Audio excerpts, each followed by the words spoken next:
Bonjour à tous, donc voilà, moi je tenais dans cette vidéo à présenter mes divers ouvrages, hein. Bien sûr il y a une évolution qui s'est faite entre temps, hein. Pour parler du premier ouvrage qui est Écrit schizophrénique, hein, voilà, c'est ce bouquin là. Il a été publié en 2012, hein, un an après la mort de mon père et non un mois après, hein. Donc je me suis un peu trompée dans les dates, j'ai pas la notion du temps. J'ai vu les médicaments. Du coup, il comptabilise 242 pages. Donc, ça parle de tout et de n'importe quoi, hein. Il ne faut pas s'arrêter au titre, hein. Écrit schizophrénique, ça ne parle pas que de la schizophrénie, mais de beaucoup de choses, hein. Comme les troubles alimentaires. En 2012, j'étais encore sous cette emprise de lobotomie psychiatrique, voilà. Et j'étais pas trop sûre de moi. Donc c'est le bouquin le plus complexe à lire que j'ai pu faire. Et du coup, il y a la moitié qui est... il y a un recueil poétique qui prend la moitié du livre. Et l'autre moitié, c'est des citations, des nouvelles. C'est tout dans un registre assez hard, hein, assez trash, assez glauque, assez noir, assez morbide. Et ça compte aussi... il y a aussi également de la philosophie atypique, hein, donc ma vision des choses personnelles, qui peut éventuellement aider les personnes à se reconnaître là-dedans, hein, l'automutilation, les TS, les IMV et tout ce genre de choses, les troubles alimentaires comme j'ai déjà dit, et, euh, et c'est c'est très large. Ça ne s'arrête pas uniquement à les pseudopathologies, hein, qui pour ma part n'existent pas, comme voilà. Et donc je dénonce, je brise les tabous, je casse les clichés et je remets les choses à leur place. Voilà. Parce que beaucoup de personnes confondent des psychopathes sans état d'esprit avec des personnes extrêmement vulnérables et hypersensibles. Et ça n'a rien à voir, il ne faut pas tout mélanger non plus. Voilà. Donc ensuite, la continuité, donc ça c'est la partie 2, c'est pensée schizophrénique, hein, parce que avant d'écrire, on pense à ce qu'on va écrire, donc voilà, ça se fait tout simplement comme ça dans ma tête, hein. Là, pareil, hein, cet ouvrage est sorti en décembre 2014. Il y a 105 pages, le format est un peu plus large. Et c'est la continuité, hein, des choses, en fait, de ma pensée personnelle par rapport à tout ça. Donc toujours avec des petites citations, des petites nouvelles et des dessins, des tableaux, des choses comme ça. Qui amènent à une toute autre réflexion et à une toute autre vision des choses, hein, concernant les pseudopathologies, hein. Voilà, ça amène à s'accepter comme on est en finalité. Et voilà, c'était encore un peu dans la dénonciation et tout ça, hein, parce que voilà, c'est une évolution, comme je dis. Ensuite, il y a Esprit schizophrénique, donc c'est la troisième partie, parce que je me suis dit dans ma tête, voilà, avant de penser ce qu'on écrit, c'est notre esprit qui commande à notre pensée ce que l'on va écrire, voilà, tout simplement. Voilà, celui-ci est sorti en novembre 2015. Il comptabilise 145 pages. 144 pages, pardon, enfin bref, avec la table de matière et tout ça, voilà. Du coup, comme je dis, c'est toujours la continuité, donc c'est la partie 3 d'une petite trilogie sur les divers troubles et ce que j'en pense personnellement, ce que je pense de la psychiatrie et des médicaments et tout ça, hein. Personnellement, je suis contre. parce que pour ma part, comme je le dis dans mes autres vidéos, nous sommes des êtres humains et il y a beaucoup de choses qu'il faut encore changer en psychiatrie, comme l'isolement, la contention et le fait d'être traités comme des sous-merdes. Et parce que quand on est des personnes vulnérables, ils nous font parfois ingurgiter tout et n'importe quoi. Donc voilà, c'est juste aberrant et c'est ma vision des choses. C'est ce que j'ai vécu pendant 6 ans, 6 années consécutives de psychiatrisation abusive et de lobotomie psychiatrique. Donc je ne parle pas sans connaissance de cause. Donc comme je dis, les personnes qui ont un point de vue extérieur, et ben voilà, c'est l'occasion d'avoir un point de vue intérieur par rapport à tout ça. Et voilà, tout simplement, donc j'ai fait une trilogie, et voilà, et par rapport à tout ça en finalité, et dans le but d'aider les personnes qui peuvent se reconnaître à travers ce que je dis, et dans le but de les aider à se relever en finalité. Donc, parce que bon, si moi j'ai réussi, c'est que tout le monde peut le faire, donc c'est à la portée de tout le monde. Donc voilà. Ensuite, j'ai fait un petit break, donc ça c'est un truc, c'est une aparté, je ne la compte pas comme étant une partie de mes ouvrages.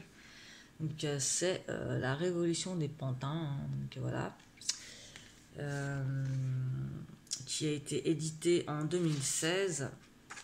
C'est une petite nouvelle, comme je dis, une petite nouvelle théâtrale absurde qui compte 21 pages. Donc voilà, c'était histoire de faire une petite pause et d'adhérer à la folie douce. Et j'amalgame en finalité notre époque actuelle avec l'époque du XVIIIe siècle, donc au temps des humanistes. Donc c'est les deux époques qui sont un peu qui interagissent. J'ai trouvé ça drôle de voir comment les choses se passaient avant et comment elles se passent au jour d'aujourd'hui. Donc les choses ont changé, comme je dis, comme j'essaye de le faire comprendre, mais c'est toujours aussi, voilà, pour des personnes qui sont considérées comme des personnes hypersensibles et tout ça, et qui sont psychiatrisées, la folie, donc on a toujours puni la folie en brûlant les sorcières sur des bûchers, avec la guillotine, la mort par pendaison et j'en passe. Voilà, parce que je pense qu'à un moment donné, il faut arrêter d'être prétentieux et orgueilleux, parce que donc on est en train de vivre la même chose mais d'une autre manière, donc avec le génocide moléculaire, donc c'est pas, voilà, à travers les époques les choses changent mais restent quand même dans la même optique de tuer ces personnes, en gros d'exterminer ces personnes qui ne font que penser autrement, avec leur vision des choses atypiques et qui sont différentes et qui n'arrivent pas spécialement à rentrer dans un moule et qui en souffrent terriblement. Donc ensuite, il y a donc manipulateur et pervers narcissique, donc ça c'est plus, voilà. Donc c'est pareil, c'est un livre que je n'ai pas fait sans connaissance de cause, parce que je n'aime pas parler de ce que je ne sais pas. Je n'affirme pas sans savoir, donc voilà. Donc c'est un vécu personnel. Il a été publié en août 2019. Il y a 136 pages. Donc c'est la partie 4. Et du coup c'est un sujet assez important pour ma part, parce qu'au jour d'aujourd'hui il y a beaucoup trop de féminicides. La société est complètement pervertie. Et c'était l'occasion pour moi de dénoncer ça, suite à en fait ce bouquin, comme je le dis bien à la fin, donc je vais juste vous lire. Ce livre a été écrit lorsque j'étais sous l'emprise totale d'une perverse narcissique polytoxicomane. J'ai donc dû défaire et refaire maintes et maintes fois ma vision des choses pour faire place à une vision réaliste et quelque peu cohérente. Donc voilà, comme vous pouvez le comprendre, j'étais encore sous l'emprise de cette personne. Hein. J'étais encore avec cette personne quand j'ai fait ce bouquin, lequel j'ai mis quand même pas mal de temps à faire, parce que quand on vous retourne la tête, c'est très compliqué quand on fait une dépersonnalisation à cause de ce genre de personnes, de se retrouver par la suite et de se reconstruire, ce qui est extrêmement important, se reconstruire, renaître de ses cendres et apprendre à reconnaître ces personnes et à les dégager voilà, à savoir prendre un certain recul en finalité. Donc voilà, tout ça c'est du vécu, hein, ma foi, voilà. Ensuite, la partie 5, c'est la déshumanisation. Hein. Donc, avec toutes les photos, j'ai toujours tout fait de A à Z. Hein. La maquette, la correction, c'est ma mère qui fait la correction des bouquins quand il y a des phrases ou des trucs que je dois refaire. Mais je les refais à ma manière parce que je ne supporte pas qu'on touche à ce que je fais. Donc quand je fais quelque chose, j'estime qu'il faut le faire de A à Z. Enfin, c'est ma manière de penser. Chacun fait comme il le sent, comme il l'entend. Donc celui-ci, il a été fait en juin, il a été publié en juin 2020. Hein. Et, il compte 126 pages, sans compter la table de matière toujours. Hein. Donc 126 pages de réflexion personnelle et de ce qu'on est en train de vivre au jour d'aujourd'hui par rapport à la pseudo-légalisation de la pédophilie, de tout ce qui ne va pas, les féminicides, le fossé entre ces personnes complètement psychopathes sur les bords, qui n'ont aucun scrupule à faire le mal, et ces personnes vulnérables, sensibles, naïves, fragiles et compagnie, qu'on enferme à tort dans des HP, et qui sont dans la maltraitance, parfois dans la sous-traitance, et à qui on fait ingurgiter tout et n'importe quoi pour faire taire ces personnes qui dérangent parce qu'elles disent beaucoup de vérité, comme je le dis sans arrêt, voilà. Donc voilà, c'est à peu près tout ce que j'ai à dire, et du coup vous pouvez retrouver tous mes livres, hein, alors sur les sites hein, de la FNAC, Amazon, Edilivre, les éditions du net. Voilà, donc si ça vous intéresse, voilà, c'est en tout cas dans le but de faire évoluer les pensées vers quelque chose qu'on ne connaît pas, de faire évoluer les consciences, éveiller les consciences aussi. Enfin, ça vise à beaucoup de choses. Hein. Donc, voilà, à déstigmatiser surtout, à dépsychiatriser, à lutter contre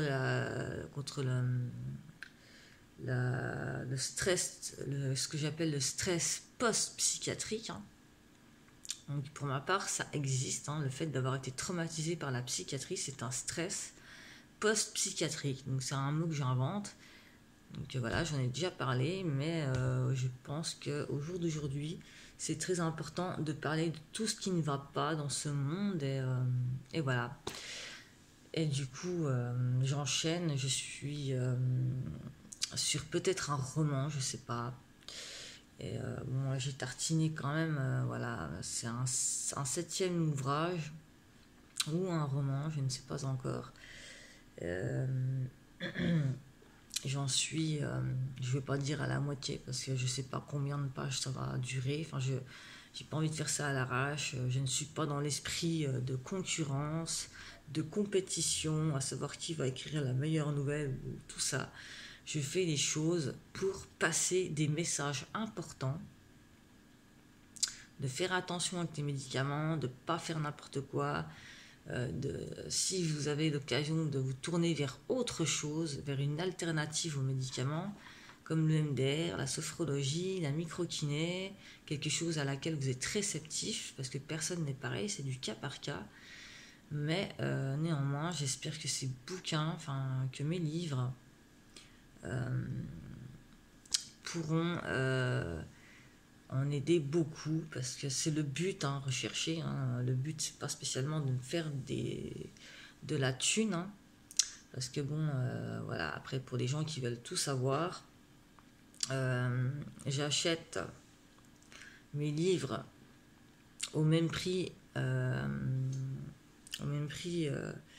lequel je les revends, hein, donc je ne gagne rien, mais j'y perds parce que j'ai en plus de ça les frais de port, donc du coup c'est extrêmement compliqué, c'est compliqué, et moi je vise pas non plus, voilà, mais je pense que c'est important d'amener, d'apporter de l'espoir aux gens, d'arrêter de leur faire croire que être différent, être atypique et tout ça sont des maladies, sont des pathologies, hein, comme l'hypersensibilité et tout ça. Il faut arrêter avec toutes ces conneries-là.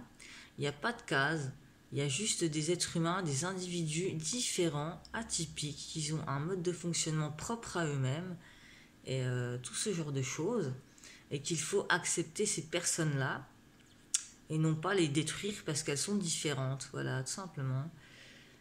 Et voilà, en fait, c'est à peu près tout ce que j'ai à dire. Donc, je vous laisse. J'espère que ces bouquins vous plairont et que bah, vous pouvez les commander comme vous le sentez. Voilà, je n'incite personne à rien. Les gens qui sont intéressés bah, l'achèteront, d'autres pas. Enfin voilà. En tout cas, ça a été un exutoire pour ma part, mais une béquille pour des personnes qui sont dans voilà, qui passent par des dépressions sévères et ce genre de choses chaotiques, par des viols, ou enfin voilà, par tout plein de choses qui peuvent provoquer des chocs, des stress post-traumatiques, des stress post-narcissiques, enfin tout ce genre de choses. Et ça peut aider à se relever, à être résilient et à ne plus retomber, voilà, parce que le but c'est de ne plus retomber dans ce genre de choses. Ça parle aussi des addictions, bien évidemment, hein. Voilà, ça parle de tout. Donc c'est un champ extrêmement large, hein, parce que les personnes qui sont différentes, mises de côté et laissées pour compte, sont sujettes à être rejetées de la société et à être rejetées de leur famille. Et voilà, en fait, c'est toutes ces choses, ce genre de choses que je dénonce, hein, en finalité. Et je tiens à préciser qu'en 2012, il n'y avait pas de livre sur la psychiatrie. Je pense avoir été la première à écrire sur le sujet et avoir ouvert un peu les portes, sans prétention aucune, hein. Mais voilà, tout simplement. Donc bah, je vous souhaite une bonne lecture. et voilà, donc voilà, c'était Lauriane Blanc. Donc si vous êtes intéressé, voilà. Je vous souhaite une bonne journée, une bonne nouvelle année, hein, voilà, en espérant que les choses s'arrangent, hein, parce que là, voilà. Merci beaucoup de votre attention.